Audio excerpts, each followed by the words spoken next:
محمد عابد Qureshi Abbott آباد سے سوال کرتے ہیں، موضوع پر مسح کے حوالے سے تفصیلی جواب چاہیے۔ حضرت قریشی صاحب، تفصیلی جواب کے لیے تو کسی عالم کے پاس آپ تشریف لے جائیں نا، وہاں پر جائیں اور جا کر بات پتہ کر لیں۔ میں آپ کو سرسری 2 4 5 باتیں موضوع کے مسح کے بارے میں بتا دیتا ہوں۔ قرآن کریم نے پاؤں کے دھونے کی بات کی ہے سورۃ مائدہ آیت نمبر 5 میں، اور حدیث پاک میں رسول اللہ صلی اللہ علیہ وسلم نے موضوع پر مسح فرمایا ہے۔ تو موضوع پر مسح یہ خلاف قیاس سنت سے جائز ہے، ثابت ہے، مسنون ہے۔ حضرت امام اعظم ابو حنیفہ رحمۃ اللہ صحابہ کے شاگرد فرماتے ہیں کہ موضوع کے مسح پر مجھے قرآن کریم کی جب کوئی آیت نہ ملی تو میں نے احادیث پاک کو تلاش کیا، 1 2 3 پر بات نہیں ہے، فرمایا میرے سامنے افاظہ حدیثیں آئی ہیں۔ افاظہ حدیثہ کا معنی ایسے احادیث آئی ہیں صحابہ کرام کی کوئی 70 سے اوپر، جیسے بارش کے قطرے اور پانی آتا ہے۔ میں نے کہا جی واہ، یہ ثابت، یہ ثابت، یہ ثابت، یہ ثابت۔ تو فرماتے ہیں ہم مسح کے قائل ہو گئے ہیں، موضوع پر مسح ہو سکتا ہے۔ پھر امام اعظم ابو حنیفہ صحابہ کے شاگرد نے اہل حق کی 3 نشانیاں بتائیں کہ ہم اہل حق ہیں، الحمدللہ ہماری 3 پہچان اور شناخت ہے۔ نحن نفضل الشیخین ونحب الختنین ونر المسح علی الخفین، ہم اہل حق ہیں، ہم حضرت ابوبکر عمر کا رتبہ امت میں سب سے بڑا رکھتے ہیں۔ ہم اہل حق ہیں، اس بنیاد پہ ہم رسول اللہ کے 2 داماد حضرت عثمان اور حضرت علی المرتضیٰ سے پیار کرتے ہیں۔ ہم اہل حق ہیں۔ ہماری تیسری نشانی یہ ہے کہ ہم موضوع پر مسح کے قائل ہیں۔ یہ امام اعظم ابو حنیفہ رحمہ اللہ کا مشہور ترین جملہ ہے۔ تو یہ تو سیاستہ بھری پڑی ہے حدیث سے، حضرت مغیرہ سے ہے، حضرت ابو ایوب سے ہے، اس طرح کئی حضرت جابر سے، حضور پاک علیہ، حضرت زر بن حبیش کی روایات اٹھا لے، حضرت رسول اللہ صلی اللہ علیہ وسلم مسح فرمایا موضوع پر۔ اب موضوع پر مسح تو ثابت ہو گیا، کیسے کریں گے، کب کریں گے، کس طرح کریں گے، یہ بات ذہن میں رکھنا۔ وضو کیا ہوا ہو بندے کا اور اس کے بعد موزے پہن لے، اب کبھی وضو ٹوٹ گیا تو یہ آدمی پورا وضو کرے گا پاؤں دھونے کے بغیر، اور پاؤں پر 3 انگلیوں کا مسح کر لے گا۔ اب اس کا ٹائم شروع ہو گیا۔ اگر ہے یہ مسافر تو 72 گھنٹے، اگر یہ مقیم تو 24 گھنٹے۔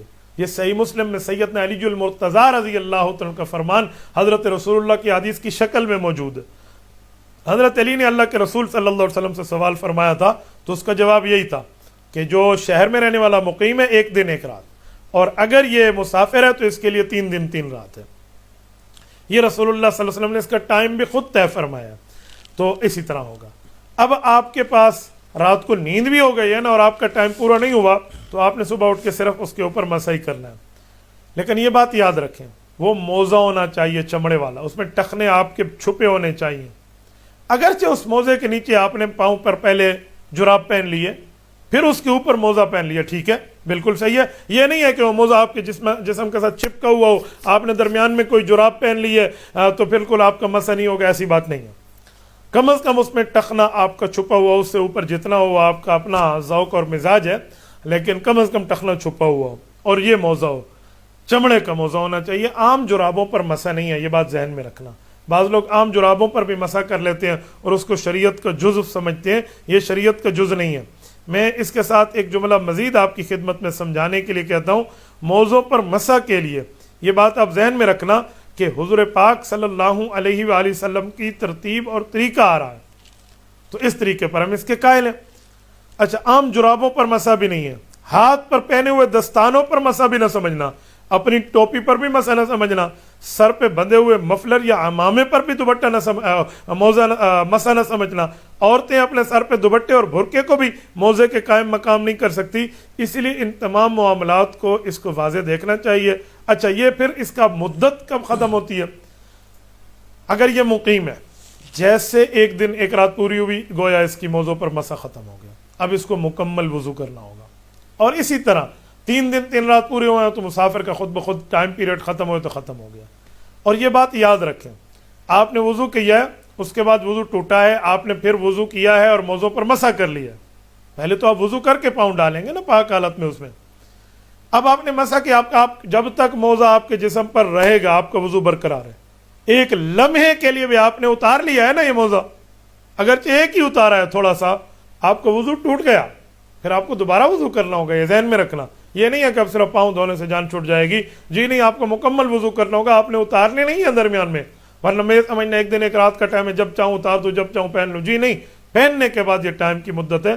یہ مختصر چند سی باتیں تھی قریشی صاحب جو میں نے آپ کی خدمت میں کر دی ہیں۔ باقی دینی علم کی تفصیل کے لیے کسی عالم دین کے پاس حاضری آپ کے لیے ضروری ہے تاکہ آپ کا ایمان محفوظ رہے۔ جیسے جسم کے لیے وقتی طور پہ ڈاکٹر کی ترتیب پوچھ لیں، تفصیلی علاج کے لیے معائنہ ڈاکٹر شرط ہے، تو تفصیلی علاج کے لیے آپ کے پاس معائنہ عالم شرط ہے، مفتی شرط ہے۔ اہل حق کے پاس آئیں اور اپنے مسائل کو تفصیلی جو ہے نا ڈسکس بھی کریں اور اس کے سوال جواب بھی لیں۔ تبارك الذي نزل الفرقان على عبده ليكون للعالمين نذيرا